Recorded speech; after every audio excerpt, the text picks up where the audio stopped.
Allahu Ekber. La ilahe illallah.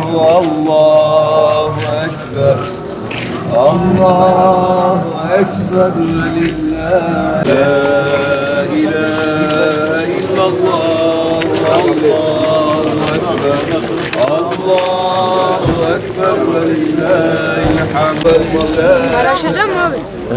Bugün mübarek olsun. Allahu Ekber.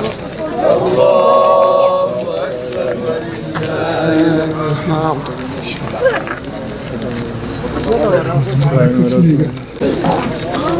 Bismillahirrahmanirrahim.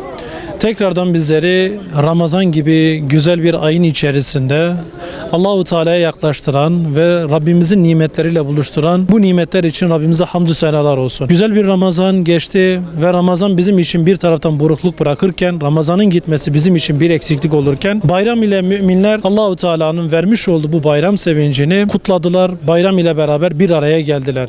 Rabbimizden tekrar niyazımız bizi bir dahaki Ramazan'a ulaştırması, bir dahaki Ramazan'ı yaşayabilecek günlere yetiştirmesidir. Elhamdülillah bir bayrama ulaştık ve bu vesileyle bütün İslam ümmetinin bayramı mübarek olsun. Tabi bizler İslam ümmetinin bayramını kutlarken İslam ümmetinin içerisinde bulunduğu bu hali, özellikle Gazze'nin içerisinde, Lübnan'da, İran'da, Orta Doğu coğrafyasında ve dünyanın birçok kesiminde Müslümanlar maalesef zulüm altında ve onlar maalesef bayramı bizim gibi rahat bir ortamda geçiremiyorlar.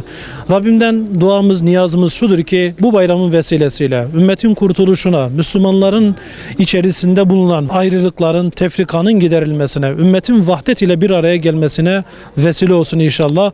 Bu vesileyle hepinizin bayramı tekrardan mübarek olsun.